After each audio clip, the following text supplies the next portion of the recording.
Wait for it. Wait for it, and we're live. Hey, all you crazy sci-fi and fantasy fans. It's time for your daily dose of shenanigans over here at the Blasters and Blades podcast. Just a couple of nerdy veterans and one chaos coordinator who speak much, geeking out over our science fiction passions and fantastical fantasies. A place where magic is king, the sky is the place, and, well, you'd think I'd done this like 600 times already. Sky is the limit and space is the place. We are the podcast that puts the fun in dysfunction, apparently, especially tonight. I haven't even started drinking yet. So without further ado, we're going to let our guests introduce themselves to our listeners and viewers at home. And we're going to start with Larry. Hi, Larry Hoy, biker, writer, legend, and co-creator of the wonderful world of Hit World. Right now, living in Alaska. In 2 weeks, I am transferring to Germany so I can open up the European division of Life Enders Incorporated. So is there any truth to the rumor when you take your 18 speed out that you wear the spandex like Lance Armstrong? I do not wear spandex, and it's not an 18. I'm biker, writer, legend. Ready with receipts. That's nice. That's nice. I love it. I appreciate it. All right, next we have the lovely Miss Marissa Wolf. Oh, that's me. Hi, I am Maurice Wolf. I write science fiction and fantasy that ends with hope. I make no promises about the middle. I mean, one of these days you're going to answer the podcast and you're going to howl like a wolf because your name, it's you got to almost. I did. Yeah, at a signing this week, somebody came over with a big wolf on her T-shirt, and she was like, "I just really love wolf stories." I was like, "Well, technically, this is a wolf story." And I held up the book, and she was like, "Well, you got me there." I appreciate that. Me too. All right. So next we have Matt. No, I'm not even going to pronounce your name. Matt, introduce yourself and pronounce your own name. It's Matt Novotny. I write military sci-fi, urban fantasy, a little bit of horror. Basically, I'm a genre slut. So if somebody says, "Hey, do you want to write that?" Yeah, I kind of do. I've written 4 books, 2 solo, 2 are co-written, and I've got a dozen or more short stories rattling around out there. I live in Colorado, and when I'm not scribbling away, I try and get out and see a little bit more of the mountains. So you're basically saying as long as the cash is green or the check don't bounce, you're going to write it? Oh, you bet. Sometimes even if it does. Oh, nice. Nice. Somewhere, actually, speaking of checks, I have a framed check that's going to go in my new man cave when I get around to decorating it. When I was in high school, my best friend, we had a bet for 25 cents, and I won, so he wrote a check. And when I cashed it, it bounced, so I had them stamp it, insufficient funds, and I have that framed. That's amazing. Every time he comes over to see it, I'm like, hey, remember that? Remember that time? Remember that time you didn't have 25 cents in your account? Remember? The funny thing is he probably paid more in fees for that one than the 25 cents. Yeah. Oh, yeah. 25-cent check, $30 bounce check fee. Yeah. See, kids these days won't ever understand the expression beating the check to the bank because they'll never have that experience. It's true. All right. Next, we have returning guest Melissa Olthoff. Hey, hi, I'm Melissa Olthoff. I write sci-fi and fantasy, and I always sneak in romance because I write what I love to read. And I am so happy to be back here. I did get a joke, another one of, "Do you live on podcasts?" I'm like, yep, I do. I mean, it's where all the cool kids go. That's what I hear. Right? Yeah. So, Fancy being feral on the internet? I'm in. All right. Next, we have Mr. William Allen Webb. Whoop, whoop. Yep, that's me. Bill Webb, but there's lots and lots of Bill Webbs running around, so I have to stick the whole name in there so they don't sue me for impersonating them. And they say when you have 3 names, that makes you more important. It's true. Yeah, I really think that sure, why not? We could get him a fedora. He could rock that. That would be kind of cool. Well, we could, but Or a hussar helmet, like with the wings, you could fly away. Oh, now that, yes. Get me a hussar helmet. I will wear that. That sounds right. You know what? Now I'm on a mission to see if I can even find The it. winged hussar? Oh, you bet. I love this. What about if we get you the horned Viking helmet? I know they didn't actually wear the horned helmets, people. Yeah, those are common. I want a winged hussar. Okay. If I'm going to look like some sort of berserker, I want to look like a Polish cavalryman. I like it. Works for me. All right. And since we normally tell you how we met everybody, we're going to instead talk about the Hit World universe. So how I heard of it is it was Melissa and Marissa's fault. So, Bill, it's all their fault that this goes incredibly wrong. So I'm missing Skinwalker Ranch because of Melissa and Marisa. That's okay. I'm recording it, though. Okay, I was going to say. Okay. All right. So next. Also, you're welcome. Right? Absolutely. Oh, that's a great show. Yeah, you're recording it. It'll be there. True, I am. No Watch commercial. later. Yeah, I'm sure your VCR will be fine. You'll be good. All right. So next we have the religion questions. And since Larry and Matt have not been on the show, they do get to answer. So, Larry, Star Wars, Star Trek, or Firefly? For me, it's hands down Firefly all the way. What is it about Firefly that speaks to you? One, the characters are fantastic. They're all very thin characters, but they're so deep. And when you mix, I can't think of anybody else that could mix cowboy western with sci-fi, and it's just wonderful. I once heard somebody ask Nathan Fillion, Han Solo and Malcolm Reynolds are in a bar. Which one walks out? And they said, and Nathan Fillion's answer was everybody else. Yeah. Yeah. Because they're going to shut down the bar and drink. I'm just saying. Well, I mean, they keep telling us that Han was a rogue, but did we ever actually see him do any roguish things? I don't think we did. We heard him talk about it. The one thing he's famous for, whenever the girl comes up to him and says, "I love you," I know that's rogue, dude. To be able to walk away after that, and granted, he was frozen. You're not supposed to say that? Ooh, you never get to say it twice. Well, there you go. Well, it's never happened to me, so you know. The year is young. You still got time. Yeah, all right.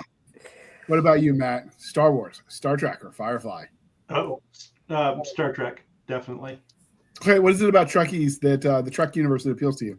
Well, part of it's indoctrination because I was watching it. I'd come home from elementary school and plop myself in front of the TV and give my mom an hour of peace by watching Star Trek. But I guess the thing that I like most about it is it's got a hopeful version of humanity, that we're actually going to move out into the universe and fix the problems that we've got at home. And it's also got that undercurrent of darkness that a lot of people ignore, but you see some of the later shows like Voyager and Deep Space Nine, there's some shit going down. So, and somebody's got to deal with it. So I've fallen into that old trap that, sci-fi writes this thing to warn you about this big bad thing. And then scientists are like, oh, we could do that. The thing they told us not to do. So you have seen that Elon Musk is trying to create the Borg with his neural net where they're like sticking computer chips in animals' heads. Oh, that's how it starts. Yeah. That's a hard no for me because you put a chip in your head and all you're going to get is 24/7 advertisement. Right. I've seen Black Mirror. Come on. I wonder if we know any neuroscientists, DARPA grants to do that kind of thing. Weird. Maybe we do. All right. And because we're polytheistic here at the Blasters and Blades podcast, Game of Thrones, Wheel of Time, or Chronicles of Narnia. Larry. The Wheel of Time, for me, was ruined by the last book. Just so disappointing. Narnia was written for children, and Game of Thrones has never been finished. So I would have to say none of the above. Okay, so the Wheel of Time was written. Obviously, we know the last book was Sanderson because Robert Jordan died. Right. But they did write it from his notes. So did you not think that Sanderson's prose worked with the universe, or did you not like the outline of the ending that Jordan provided him? For me, the outline, they spent 4 million or 6 million words, and everything just got cut off at the end. It's like a Stephen King book. He writes and writes and writes, doesn't know where it's going until finally just, and they walked away. They all walk away at the end. There you go. Happily ever after. Like, what? So he didn't stick the landing. Okay. Yeah. All right. What about you, Matt? Ooh, I have a confession. I have never read Wheel of Time or Game of Thrones. I did watch the show. So, I mean, if we're talking about just books, it's got to be Chronicles of Narnia. That was watching those or reading those kind of at the same time I was reading Lord of the Rings. Both of them were, part of my schoolwork. So, but who doesn't want the idea that they can open their closet and just go somewhere else? I mean, that kind of sells it for me. Well, to be fair, it wasn't a closet; it was a wardrobe. Okay. Either though. Incorrect. Built-in or standalone. Take me somewhere else. I love it. But that is our business. Between two pieces of paper, we can open it, and we're all transported to different worlds. That's what we sell. Indeed. All right. One of the crying shames of adulthood is as we get older, we stop asking each other the important questions. So we do endeavor to bring that back here at the Blasters and Blades podcast. And I'm going to ask you, Larry, what is your favorite dinosaur? The Drinkosaurus. Okay, why? Because the Drinkosaurus is never without a party. You don't start a story with, I was drinking this glass of milk.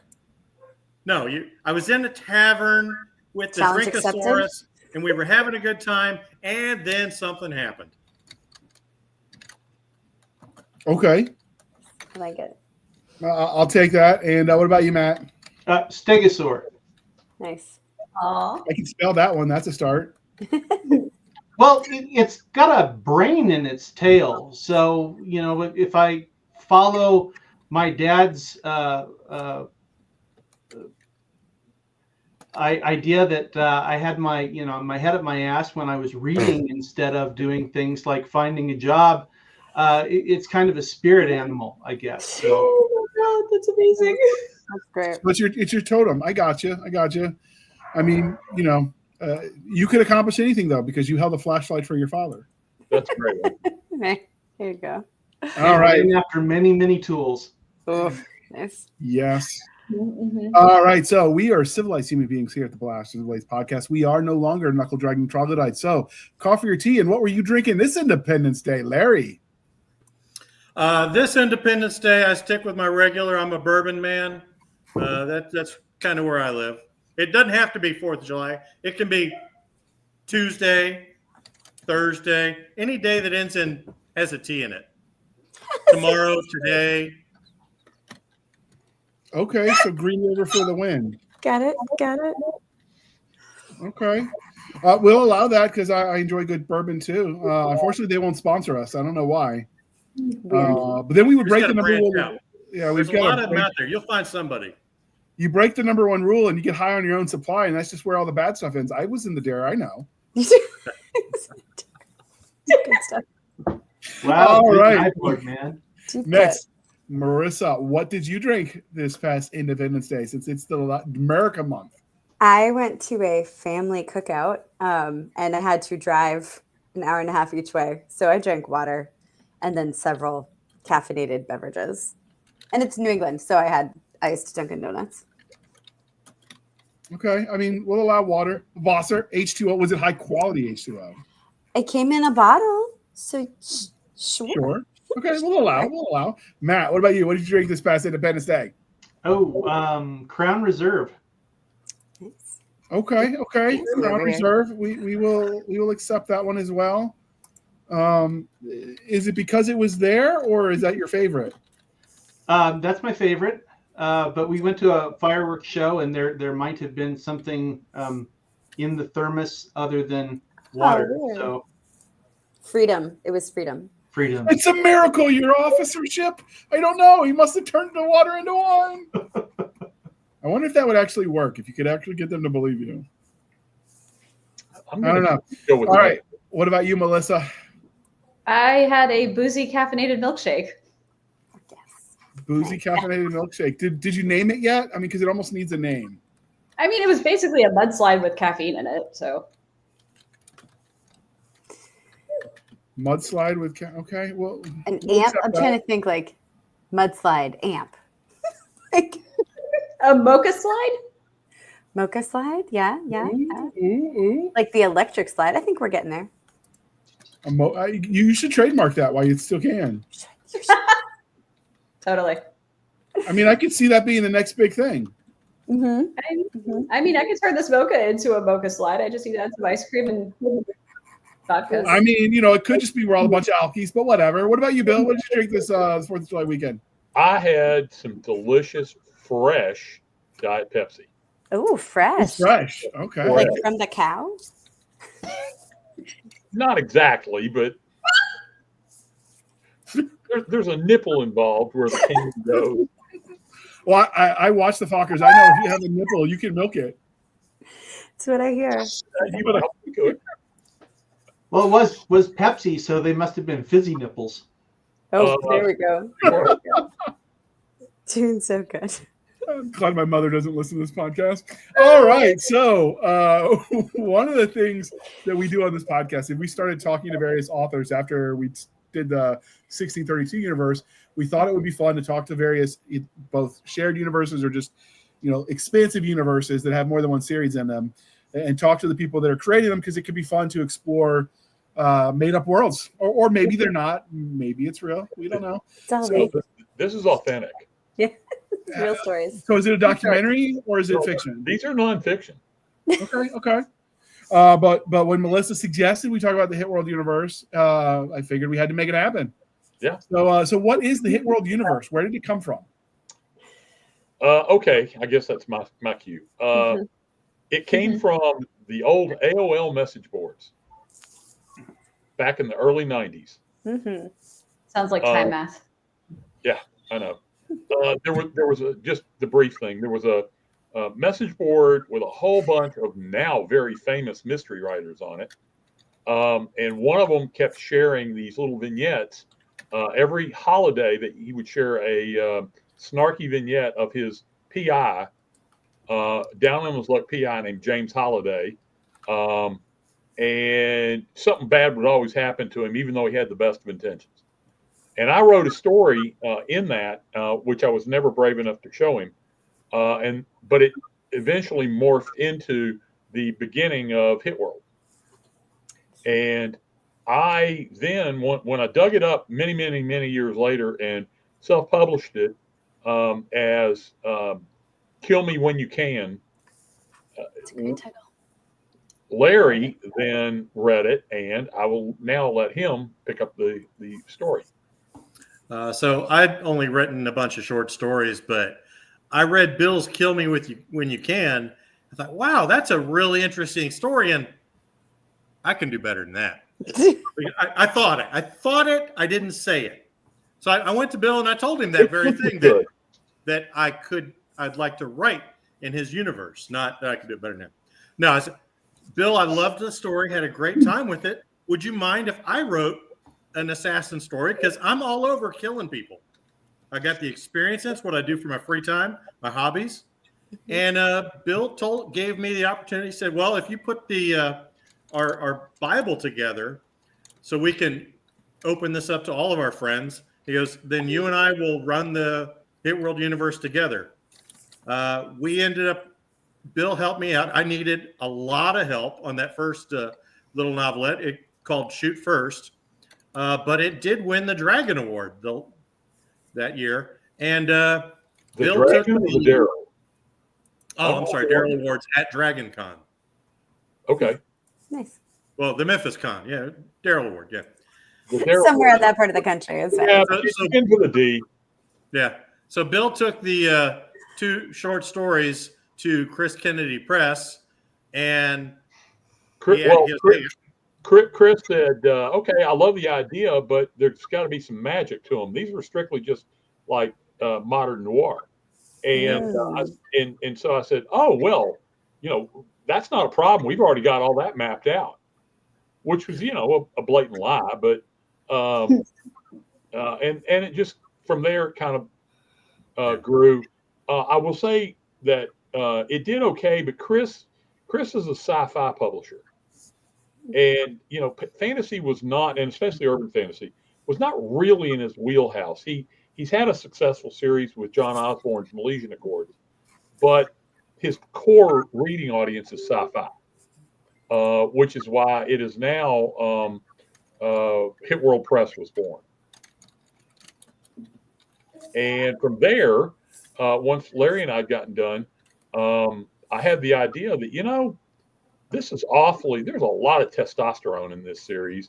And it's really, I think some ladies would be, great additions. So I asked Marisa if she was stupid enough. If she's willing to oversee an expansion of a spinoff into an all-female series. And so I will let her pick that up from there. Oh, yes. So we did the Valkyries Initiative anthology, where I had 15 authors, I think, and I even let men join. I am equal opportunity. We allowed 2 boys to come play. And that's right. You know what? Look at a lot of these anthologies out there, and I think I pretty much just swapped the ratio. It was pretty straightforward. Probably true, Yeah. But it was great. So I asked everybody to send me stories of badass women who would be selected for the Valkyries Initiative, which we can talk a little bit more later. But please, God, do not make them strong female character. Make them real people who are interesting and fun to read, and like all the dudes around them don't have to be stupid cardboard dummies for them to be good at their jobs. And all 15 of those authors delivered, boys and girls alike, which was great. That anthology is one of my favorites. And I had to read it about 25 times. So I do not say that lightly. Like, I loved it the whole time. And then we started doing spin-off novels from it, which is really fun. And that's where Melissa comes in, because she had the second novel. We'll just keep handing it off. Yeah. Oh, I love this round robin thing. This is so much fun. So there I was. I had just written my first novel, and then Marisa was like, "Hey, if you wanted to write me a novel for the Valkyries Initiative," I'm like, okay, yep, right now I will write it right now for you. And I took my short story from the anthology Angel Wings and Demon Bones, and I'm like, okay, what happens next?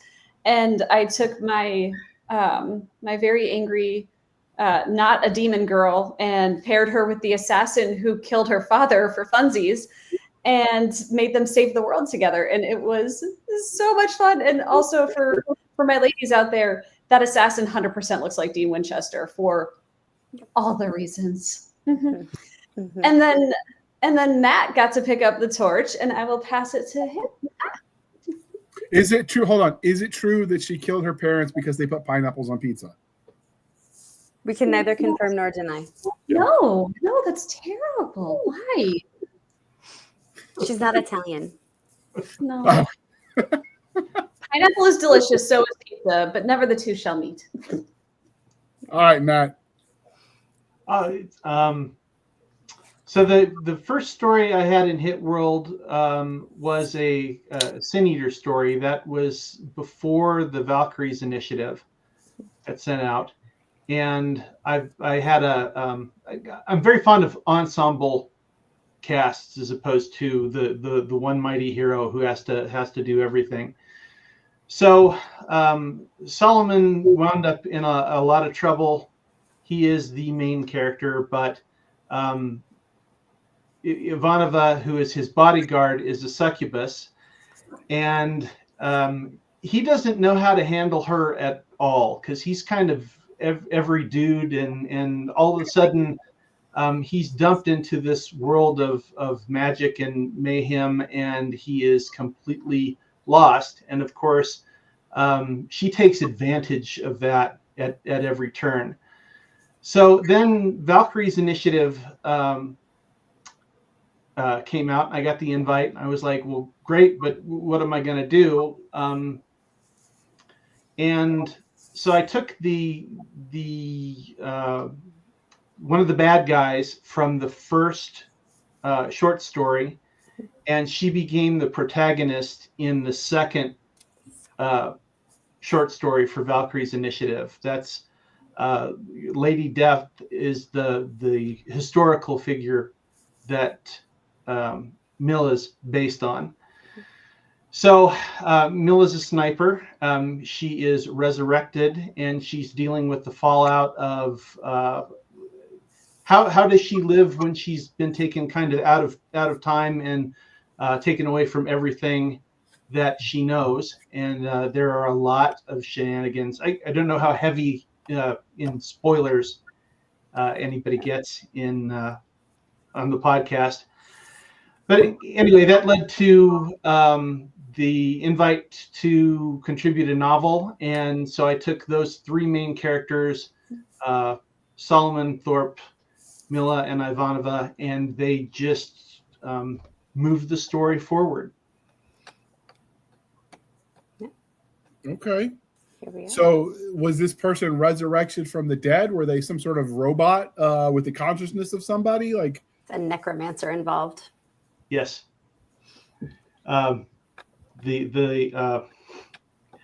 Yes, she was dead. Sorry, my head's moving in about 3 different directions. So in his world, that's not necessarily permanent. Correct. Exactly. So one of the other bad guys in the first story was a necromancer that had the ability to take a soul from a deceased body and put it into a new body. It would essentially displace the soul, and that gave him control over the combination. Mm. So that was Milla's fate in the second short story. But she survived, and other things happened to the necromancer. So, yeah, the beauty. One of the big wonderful things about Hit World is literally everything is possible. So any story you've ever heard, any folktale you've ever heard, any myth, legend thing is fully possible in Hit World. Maybe it did happen. Maybe it's just a story, but that was one of Bill's goals when we first started writing it. Bill, do you remember the original quote? I don't. It was anything you can imagine can happen or something like that in Hit World? Well, the quote for Duncan Steed, who's my main character, was everything he didn't believe is real. Yeah. There you are. That was it. Mm-hmm. Yeah. And that's been the building blocks to our universe. Anything you don't believe is real. Within a framework of the background of the universe and the magic and all that kind of stuff. And by the way, I will say that I think I've never read another magic system like exists in Hit World. Can we talk about the magic system next, JR? Because it really is awesome. Super fun. Of course. Melissa, lead it off. So this was actually one of the coolest things to play with. Like this concept that Caval, that magic is not a constant. It is more like an ocean of power where sometimes you got real depth to that magic, right? And there's plenty for everybody. But most of the time there's not a lot. It's a trickle, or maybe there's just a thin layer. And then you have mages fighting, magic users fighting to grab hold of that power before somebody else can.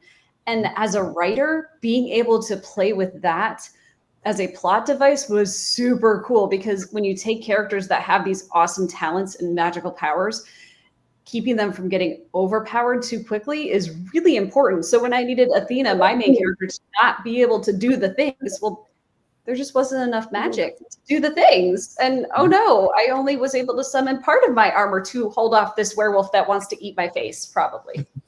He probably just wants to play. The overall underlying concept of the magic is that magic is very much like it's a naturally occurring force, like gravity or a magnetic field. And in some places, there's more of it than in others. Just like in some places, the magnetic field is stronger than in others. Mm-hmm. And if that the way it manifests itself in everyday life is that everybody in the world has access to magic, but 99% of the people don't know it. They think of it as a talent. They happen to be just naturally good at manipulating it to do something. Maybe you're a really accurate quarterback, or you're a great basketball player, but then maybe there's 2 really great basketball players, and they play against each other, and one does know how to manipulate magic or is better at it and the other doesn't, well, there's only so much, and one guy might have a really terrible game, worst game of his life, and he doesn't know why. Well, the other guy was sucking it all up, and he wasn't using it for those small corrections that would make it go in the basket from 30 feet and stuff.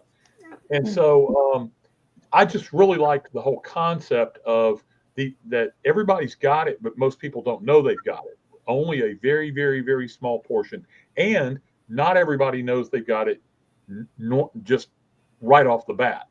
Yeah. Well, also, one of the things that feeds into that is people only see what they expect to see.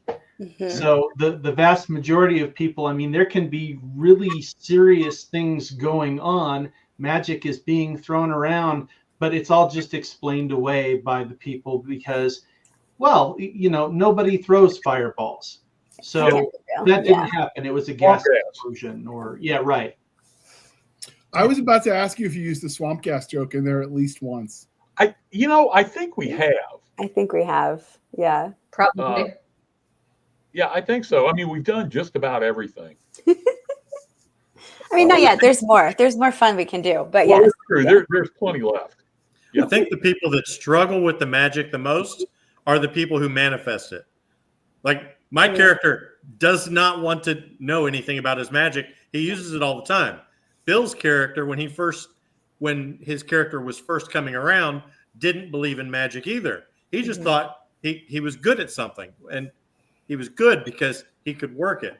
So not everybody has access to the magic, but it takes practice, it takes learning, it takes knowledge. Not everybody wants to do that. And some people don't like the magic that they've been given. Yes, it also takes luck. There's a measure of luck. So Bryn Sigmund is my main Valkyrie chick. She was actually raised magically by a grandparent who isn't from our dimension. And she didn't know all those details, but she did not realize until much later in her life that magic wasn't commonly accepted by everybody. So the way she works with hers is different than other people because she was raised in it. And that's just one of the many things that is so fun about Hit World is that you can have the people who come to it really late and are like, absolutely not, this is not real, which is great for readers to follow through. You've got the people who are born in a magical setting or of magic, or inherit their powers unexpectedly from a rich, eccentric mentor, perhaps. Who just leaves the house. Yeah, just maybe. So it just gives you so many different routes for like how somebody would deal with this, and it's really fun. Well, go ahead. I'm sorry. I was to say, you also then run into the idea that you've worked really hard your entire life at the thing, and you find out, you've been cheating. You're not actually that good. That's got to be kind of soul crushing. So there, to be clear, let's say that my main character, Duncan Steed, happens to be really good at either throwing things or shooting, whatever it has to do with something like that. Well, the more he practices and the more he works on his innate talent, the better he will be at manipulating the magic. So the magic is not like a panacea. If you're already good at something, it helps you take that next step. And that's how most people manipulate it. But there is an element of human interaction with it in that you really do have to get good at it. You have to practice. Because if you're up against, as Marisa said, another mage, or Gitandi, as we call them in Hit World, and they're better at manipulating the magic, well, they can leave you high and dry. And you might get turned into, I don't know, a newt or something. I got better. It got better. It's true. And there is a thing that I kind of sort of borrowed from Roger Zelazny in his Amber series. Oh yeah. In that, Yes. if you've ever read it, you know that in Amber, the people can walk the pattern. Yes. People who are part of the royal family. Well, we have something called discovering the balance. And it's like installing a new operating system on top of the old one that makes sense out of all this stuff and opens your eyes. However, it's very difficult to do, and it can kill you. Just Details. I actually have a spinoff I've been working on about somebody who fails it but doesn't die for reasons. And what happens to them, and where do they go? So it's fun. Okay, so what are the plans overall? Is it just going to be a series of standalone novels? Like, where do you see the universe going? once again, I guess I'm taking the lead on this, but I'll do that. So there is an overall arc to all of this. There are bad guys, right? We all write about the good assassins, right? Sort of. Well, Ish. ish. Hot, But- anyways. But there are bad ones. And if you're going to have bad assassins, where are they going to be based? In today's world. DC. You're not wrong. Well, okay. They're international. It's Even fine. worse than those people. Yeah. They're in Russia. And so there is an ongoing conflict between our group, Life Enders and the Valkyries, and the Spider, which is what it's called. And so in JR, if anybody ever walks up to you and says, the web is strong, your comeback must be each strand like steel. Otherwise, they might, I don't know, knife you. I was going to say run, just run. Yeah. You can run. Yeah. Run away bravely. Bravely. But she'll just die tired. Exactly. Anyway, yeah, there is that now. You know, everybody's got other commitments and everything, so we really haven't pushed on. We've got 10 books now, and but yeah, there's lots of arc left, and within the universe, I'm actually brainstorming book 4 in what we call Web of Shadows, which is the original arc that I wrote the first book, Larry and I wrote the second, and then Marisa and I wrote the third, The Spider, which is not like any book you're ever likely to read. In all seriousness, it's 4 first-person points of view. Yeah. So you have 4 protagonists, or you have 4 point of view characters, each of whom is the protagonist of their own story and the antagonist of at least one other person's story, if not everybody else's in the book. And I got to tell you what, it came out just absolutely great. I mean, I know, you know, I'm the co-author, but it's really good. But you know, Melissa and Marisa both have a lot of new commitments, for which we yay. Oh, that was adorable. And so you know, their time's right now kind of taken up, and Larry's moving to Germany, but behind the scenes, I am working on this. Yeah. And you know, Matt, I know, has plenty of stories left. So and Matt has a to built-in be editor. clear, sorry, to be clear, so do I. Like Bryn will never be quiet in my head. So there will be more. But yeah. I have book 2 and 3 of Athena's stories like already plotted out and half written. It's just time. We just have to do them. Yeah, well, I mean, and so And we need what more we're going to do is, Hit World has had its issues finding its audience, and a lot of that is, and you know this, JR, you're a writer. Sometimes you don't necessarily create something in the best way for it to be marketed. And so, well, I mean, it's true, you know, it grew organically, not, it wasn't a planned out series when it first started. So there were a lot of dead ends and false starts and all that. With Hit World Press, we're able to be much more logical about it, and it's much more comprehensive and whole.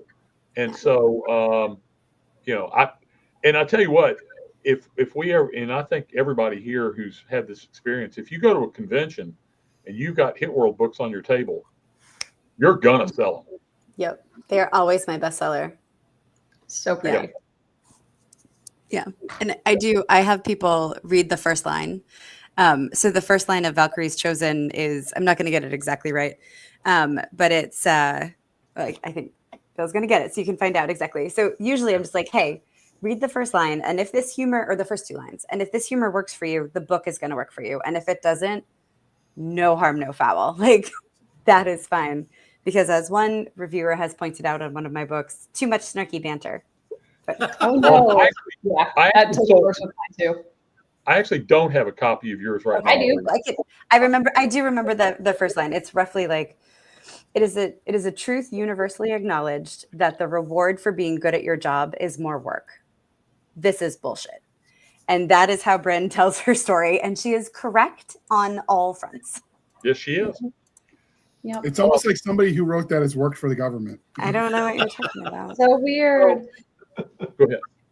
One of the things I really loved was that, like, even though Maurice's story and my story and Matt's story were stories in and of themselves, it was getting to reference characters. Like, for instance, Bryn, she is essentially like the Nick Fury of the Valkyries initiative. And to Athena, she's the world's okayest boss. Okayest, yeah. Well, Okayest. and Bryn grew out of her relationship with somebody in the Hit World universe, Cynthia, who's known as the British bitch. Yes. And so, AKA yeah, Cynthia fucking Witherbot. Yeah. Yeah, Cynthia fucking Witherbot, who is kind of the runs the whole thing. I think one of the things that people do enjoy most about it, though, is that all of us take our characters very seriously, and certainly the characters take themselves seriously. But it has been such a pleasure, and it's been so successful that I spent a lot of money asking a really, really talented portrait artist to do my author portrait for the back of the first book, okay, which I wrote. And I spent a lot of money on it, but you're supposed to have, right, an author photo on the back of the book. And everybody tells me it's an exact duplicate. So I wanted to show it because it cost me a lot of money. Yeah. Hold on. I'll put you on solo. Yeah, make this the big picture. It's pretty so good. If that's not exactly, me, then I'm not sure, Oh my God. It certainly captured the inner me. You are wearing a hat. Yes. It's no hat, man. I know. Too much hair. It fell off. Yeah. Oh, it's fine. That's what the hat's for. Yeah. I like it. Yeah. Your hair was a little darker back then, but I know, it works. That's actually Marcus. He has a British accent. He is a master mechanic and a gourmet chef. So that might tell you a little bit about the world, about Hit World. I love We have it. to get Marcus and Tom Wilson together Nice. in the kitchen. Yeah, it's true. Okay. So obviously it's a kind of a paranormal world where anything is possible, but are there any limitations on the world, the magic, the characters that stop it from being just, whatever's convenient? Of course, every battle's Thermopylae when you plan the map in advance. Well, sure. Again, the magic is actually not that great because it's there's a limited amount. And so there's only so much there to manipulate. This is very much set in today's world, and characters die from car wrecks or in fights and things like that. I mean, it's grounded in today's world, but the magic depends on how good each one of them happens to be at it. Larry's character, he does have access to it, but he hasn't taken any steps to enhance it because he doesn't even like killing people. What? Which, that led to a whole thing, but we won't go down that road. There was an epilogue that got chopped, and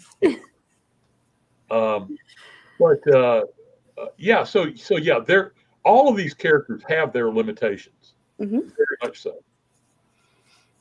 So, what is the source of the magic? Is it divinely inspired? Is it a naturally occurring element? Is it a wild card? It's naturally occurring. Mm-hmm. And by the way, it's naturally occurring throughout the universe. which is important, but In not other yet. dimensions. Oh, and in other dimensions, yes, because it's all just, it's endemic to it. People, we have it in real life today. I mean, in actual reality, we have it. We all use it as magic. It's just nobody's figured out how to, manipulate it consciously. All your characters might manifest their abilities differently. It's kind of like the superhero. Like, for instance, my character has the ability of talking to dead people. Not so good when your job is an assassin. Ooh, yeah. Yeah, Larry has a dead guy who blames him for being dead. His character didn't actually kill him, but he likes to follow him around and make snarky remarks. He's kind of only a skeleton at this point, which is why he chain smokes, and nobody can figure out where. You don't Best have he to can. look. How are you doing that? Now, do you have at least one who you going to call joke in there for that? Well, I'm sure it's in there. Yeah. I think we actually do. Sweetwater's been in a few different books, so yeah, he's pulled everything. Mhm. But it's the same type of world that we live in today. You'll see Wendigos, shape-shifting vampires. You're going to have succubus, and same kind of world we live in today. It's just, in other words, it's reality. nobody talks about it. It makes the pop culture references real easy. It does. That part was great. I Getting to mean- use Google Maps also super helpful. Well, the biggest limitations that I see running throughout the series, just in all of the books, is the limitations not really imposed by the universe. The limitations are imposed by the character. Yep. I have endless fun making Solomon's life miserable because every time he thinks he's got a handle on it, somebody's there to pull the rug out from under him. Mm-hmm. Well, then when you have powers like that, the other limiting factor a lot of times is the imagination of the user, which gives you a lot to play with. What, you can manipulate metal? Okay, rip the guy's blood out of his veins. Yeah. Why not?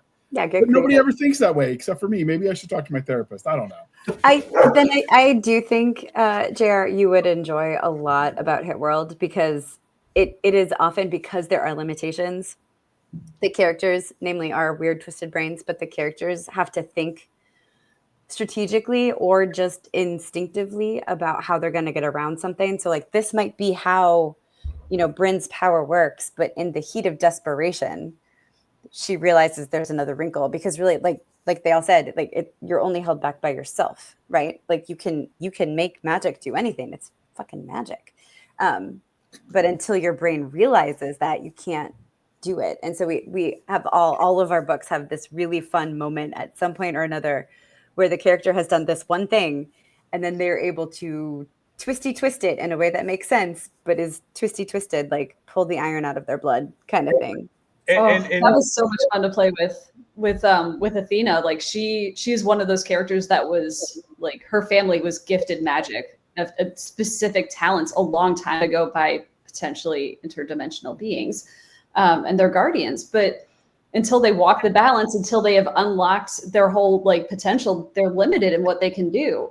Mm-hmm. And if, say, we don't trust Life Enders Incorporated right now for reasons, well, poor Athena has to figure out a different way to unlock her power, or maybe the world ends. But getting to that part was so much fun because even then, even her unlocking her power, it didn't solve the problem because Kidamonas like Athena are emotional mages, and she doesn't know what combination of emotions that she needs to unlock that final talent. So yeah, what is a Kitamoni? It's a Kidamonas. It's a Greek word that means guardian, essentially. Okay, I totally heard that one wrong. Okay. There's a lot of mythology that runs throughout the series. One of the things I wanted to say is also just because you can use magic doesn't mean you can use it to do anything. Yeah. You have talents. Yeah. Yeah. You have certain things you're good at. Like if I wanted to use it to do math, well, that's not going to go very far. Okay. Or algebra or something. But if I were to use it to say, write a book, well, that would go better. And so you have to use it to do things you're already kind of good at it's not to say you couldn't use it to try and do something you've never done before, but it's not going to probably be successful. You wouldn't want to bet your life on it. Yeah. Although that's not a bad plot. Right? Dun dun dun. So we've talked about the universe, and we didn't air a commercial because I have you guys listed as a sponsor, and we have a link to the Hit World universe so you dear listeners can check it out. Yay. But if someone's listening at home, because we're grown-ups here, and sometimes we use language we wouldn't say in front of our mothers, or maybe not. I don't know, Melissa. You might say that in front of your mother. But if a parent is listening and like, my kid likes to read, is this book appropriate? Are these books appropriate? What would the answer be? How would you rate them? My answer would be High school. if they're in probably 8th grade and up, hear me out. Yep. There's nothing in these books they don't hear in the hall every day at school.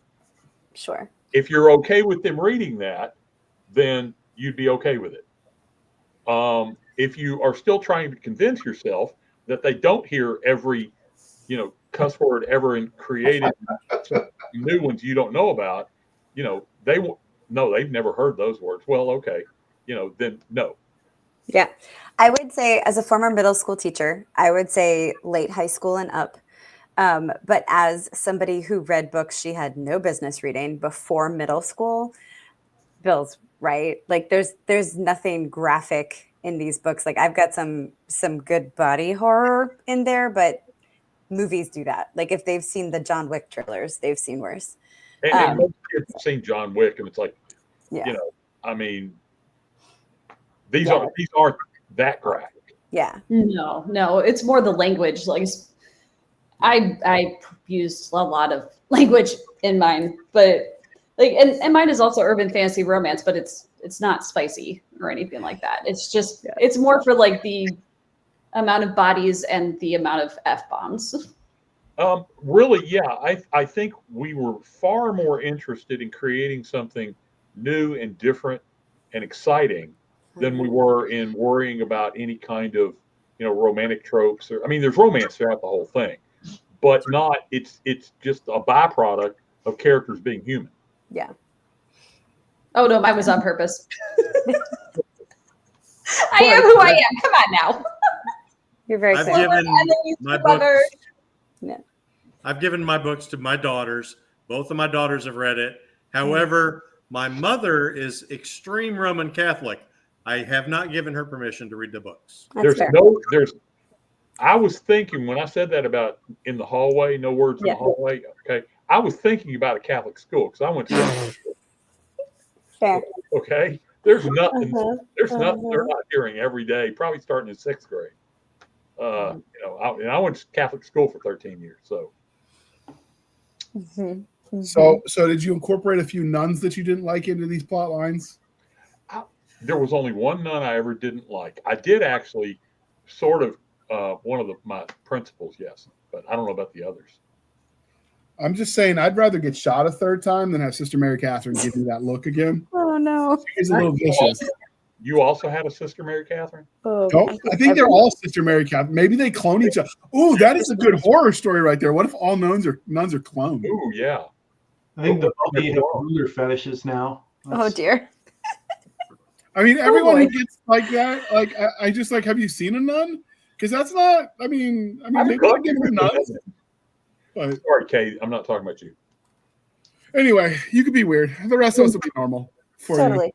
All right. So, generally speaking, some violence, some language that's kind of strong, but no gratuitous, intimate action. No. Graphic, no. There are some sex scenes in mine because succubus, but Succubus. it's fade to black. So Yeah. Okay. It's behind closed doors. Yeah. Okay. there's a lot of gratuitous violence. If you're looking for a rating, I would rate this PG-13. It's not R. Okay. Well, the language would make it R, but yeah. Well, It depends on I what used a country. lot of F-bombs. More than one fuck makes it R. Yeah. So you get one fuck in a PG-13.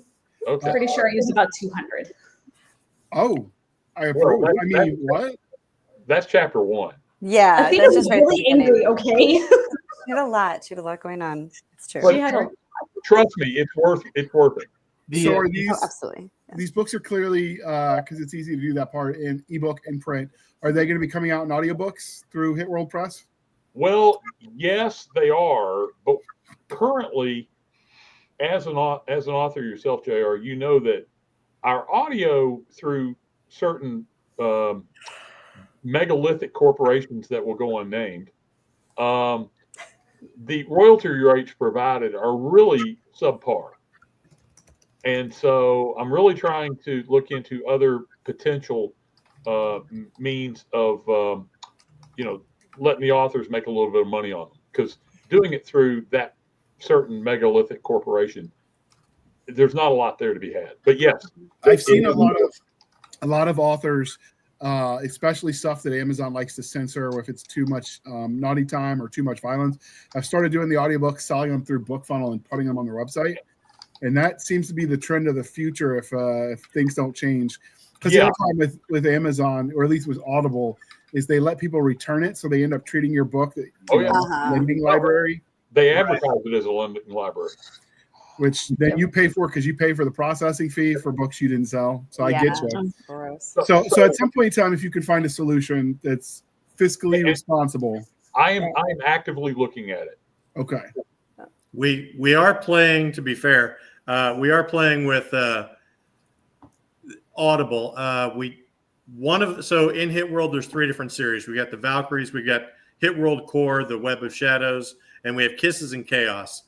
The Kisses and Chaos, there's 3 books in that series as of today. That is available on audio, but we used AI voice to do it. It's the only way we can do it as of today. And some of the stuff is kind of funny because when they're talking about, hey, this person has an IV line pumping in their veins, it's 4 line. Yikes. They've got this 4 line going in their veins. And the company we all work for, Life Enders Incorporated, we all reference as LEI, but AI Audio calls it Lee. Everybody works for Lee. It's a temporary expedient on a few books just to test the system. It's a test. Yeah. We're seeing how it goes. Yeah, like eventually I'd like to read mine, right? Like if we can't afford to hire a narrator, like that's and as long as it's in the next week, I am really good with that. Okay, great. Totally. Sleep? Who needs that? Who does that? Is there anything about the Hit World universe that we didn't talk about, you think, before we wrap this up that the readers and the listeners need to know about? I mean, I think the really big thing is it's a lot of fun. Like Bill said, yes, our characters take themselves seriously. I mean, Bryn doesn't take herself that seriously, but they take themselves seriously. There are real stakes, but we are having a lot of fun. And even as Solomon is going through it, even as Athena is going through it, and Sweetwater and Duncan, like they're all going through it. There is a lot of banter. There is a lot of fun because maybe it's really dark humor, but that's how we get through things. So if that's a draw for you, these are going to be great. And I will say this, the series, for all the magic and stuff like that, it's very, very, very character driven. We talk about the magic and all, but this is about our characters and operating within this world as opposed to just being stick figures moved around the world. Melissa. So go ahead. I've got Snark in there for comic relief. Hellhound Pepper. So yeah, Snark is a hellhound, and Solomon gets him as a puppy. So you can imagine having a puppy that chews steel and breathes fire, and what kind of chaos that causes in a Victorian mansion. Oops. So, and bouncing off of that, I really feel it's important for people to know that Athena has a little new bestie in hers, which is Mikey, the Ninja Turtle obsessed, pizza loving, talking magical rat. Nice. You're welcome. It's entirely possible that I was watching the original Teenage Mutant Ninja Turtles with my kids when I was writing this novel, and I'm like, I need pizza obsessed talking rats in this book. Yes. I think the key element, the characters all take themselves seriously, but the authors do not. Well, And that's, Yeah. it's been an absolute pleasure working with this crew because I've gotten the opportunity to meet a bunch of fantastic authors. Remember, I started this as I wrote a bunch of short stories and just got lucky with an opportunity. But I've met some really talented authors through this. You've met J.R. I couldn't Handley. have done any better. You've now met J.R. Handley. I mean, come on. He's doing Sister Mary Catherine and zombies. I mean, let's go. Yeah. Right? All right. So one of the things that we talk about when it comes to paranormal, this is the last question before we wrap, because I know somebody's going to turn into a pumpkin soon.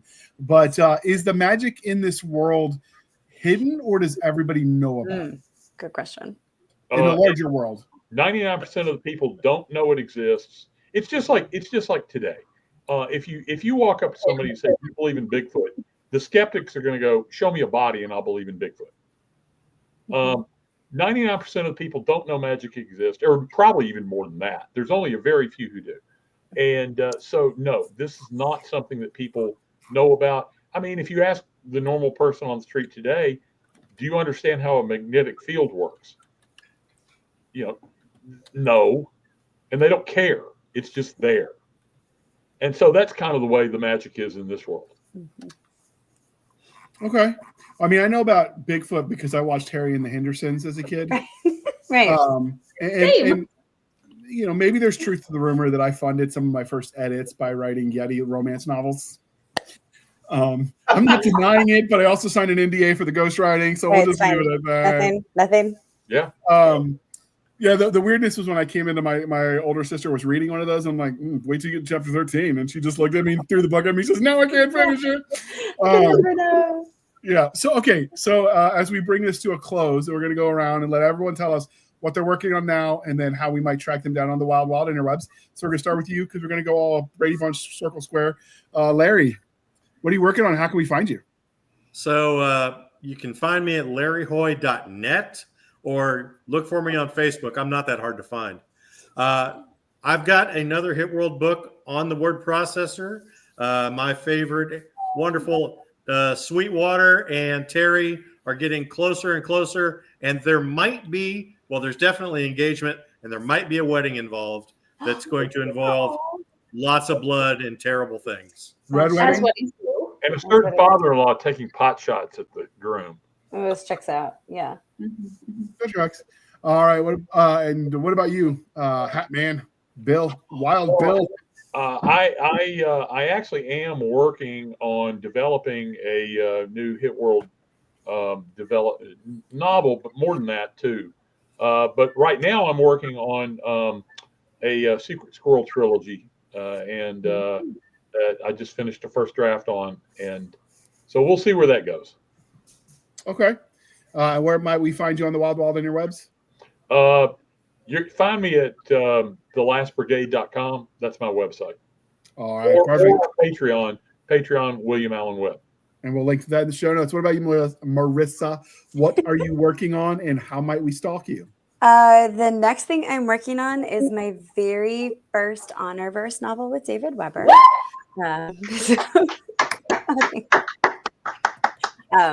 So I will be working on that for a little while, I think. My next release is my last 4HU novel, which actually will be out when this airs. So July 25th, Shades of the Past. I wrote it with Chris Kennedy, which is very exciting. And you can find me at www.marissawolf.net or .com because, like Bryn, I go both ways. All right. What about you, Melissa? Okay, so real quick, because Marissa forgot, I have this right here because that's not my next. I don't care. This is coming out in September from Baen, and it is her first solo fantasy novel. And you guys, it is so freaking good. And her short story just came out on the website for free today. Hashtag Team Degore. So now that you can I'm go read that for free. Baen.com. It's called Undercurrents. Thanks, Melissa. You're welcome. I love Degore. So really, this is very self-serving for me because I need more Degore in my life. Yeah, fair. So are you working on your next Baen novel? Are you working on your next Baen novel? Oh, So, is she? Potentially. So you can find me at melissaoltoff.com or .net, and you can totally stalk me on all the social medias. But I just had my first Bane novel come out in June, Rise from Ruin. It is essentially Fourth Wing meets Pern, the Dragon Riders of Pern. And it's, what would you do if your moron friends pranked you at the wrong moment? And instead of bonding with your dragon, you ended up with a griffin instead. And I just finished the sequel, like, last night. Yes, she did. It's in my inbox. I get to read it. I'm so excited. I get to do a trilogy, so I will have all 3 books out from Bane in the next 2 years, and so that's what I'm currently working on. Our edits on book 2. So, now, are we talking about a real trilogy or a Bane trilogy where there might be 5 books involved? TBD. We'll see. Well, you know what? If you guys want a Bane trilogy, go out and get Rise from Ruin and tell all your friends. Yeah. And you guys can stalk Marisa and I at Dragon Con. We will be attending pros there this year over Labor Day weekend in Atlanta. Yes, I'm so excited. Are you going to be riding a griffin or a dragon into the event? I might be like carrying one as an emotional support animal, but you know. All right. And Matt, how might we find you, and what are you working on at the moment? Last month, I dropped another short story in the Irving Tolliver case files. So Shoggoth on the Run is in the wild now. That's a Lovecraftian noir comedy series that's just kind of popcorn for me. So when my brain won't settle down, I write Irving Tolliver stuff. Nice. As far as what I'm working on, I've got some salvage stuff in the works. I've got to follow up the first book, Nest of Stars, that I wrote for Kevin Steverson. And you can find me at mattnovotny.net, or you can also find me on Facebook as Matt Novotny-author. All right. And you can find, well, you know what? Before we do that, I have to do the part where I remind you, dear listener, to please be kind and speak your mind on the reviewing platforms. Your reviews help the right readers find the right book, and it really does matter. So do your part, people. And with that, you can find us on our Linktree, linktr.ee, Linktree/Blasters and Blades podcast. Again, Linktree/Blasters and Blades podcast, where we link to all the things: the BitChutes, the Rumble, the YouTube, the TikTok, the Twitters, our Spotify, our Discord, our Blasters and Blades Facebook group and Facebook page. We have our email, blastersandbladespodcast@gmail.com. Again, blastersandbladespodcast@gmail.com for professional purposes only, people. Say the shenanigans from Stabby Stab over there on the Instagram, the Twitter, and the email. You can support the show by going to buymeacoffee.com/author J.R. Handley. Again, buymeacoffee.com/author J.R. Handley. Be sure to put in the comment section that it is for the podcast, and I promise I will keep my co-hosts duly caffeinated. They will drink that coffee brand coffee till it pours out of their eyeballs and we swim away on a river of Java. And if you want some of that for yourself, you can go to the show notes. The discount link is in the show notes. Use the code podcast Grunt. You get 10% off. We get a little bit of a kickback. It's a win-win, people. And with that, I would like to thank you for spending some of your precious time with us. For my crazy co-host, I am J.R. Handley, and this was the Blasters and Blades podcast. We'll be back next week at the same time, where we'll indulge our love of nerd culture, cheesy jokes, and all things that go boom. And with that, we're going to hit the end button. Don't cuss yet, Matt. Come on. Wait for it.